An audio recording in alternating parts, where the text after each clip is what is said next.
Welcome to our 11th week of Environmental Biology Online. This week we continue with evolution. And as you can see here, there's a whole patch of goldenrod plants. And these goldenrod plants are competing for resources. And Charles Darwin saw competition as a really strong force of evolution. These plants are competing for resources. And that is going to result in some plants doing better than others. Those that compete the best will do better than those who compete less well. But what he didn't pay that much attention to are other forms of interactions between species. Symbioses, which are the way two species interact. And as we get closer to this goldenrod plant, we see these circular structures. These are called goldenrod galls. And they're created by a parasite, a little goldenrod wasp, that lays its egg in the stem of the plant and causes this swelling in the goldenrod.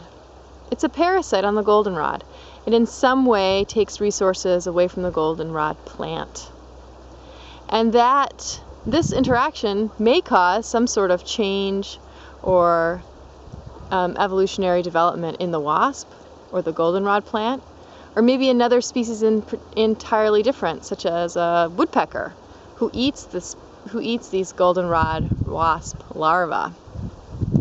So today, when we're looking at evolution this week, we're going to expand our thinking a little bit beyond just competition and start thinking about the way symbiosis also plays a role. So this week in the discussion we'll be looking at symbiosis and thinking about how that has influenced evolution, how symbiosis, the relationship between organisms, has been a driver for population change over time. It's pretty interesting. In the discussion as well, we'll just have questions that relate to the topics that we covered in week 10, so things about genetic drift and founder effect, and some more things about genetics and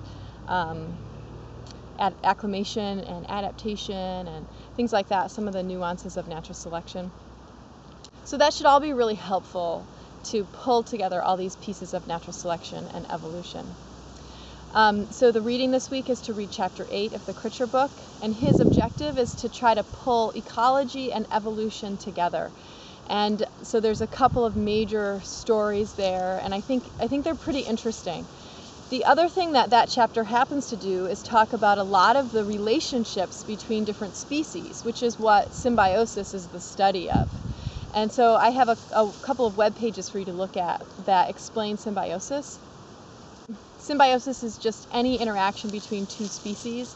So usually we're thinking about mutualism, parasitism, and commensalism. But also competition and predation are really important interactions between species that drive evolutionary change. So I wanted to bring those two in as well.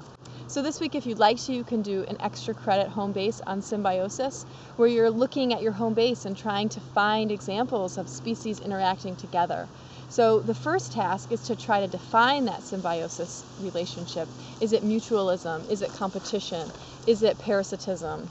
And then the second task is to try to think about how that form of symbiosis came to be evolutionarily, and/or how is that relationship shaping the evolutionary path of the organisms that are involved. So if you can connect symbiosis to evolution, so much the better.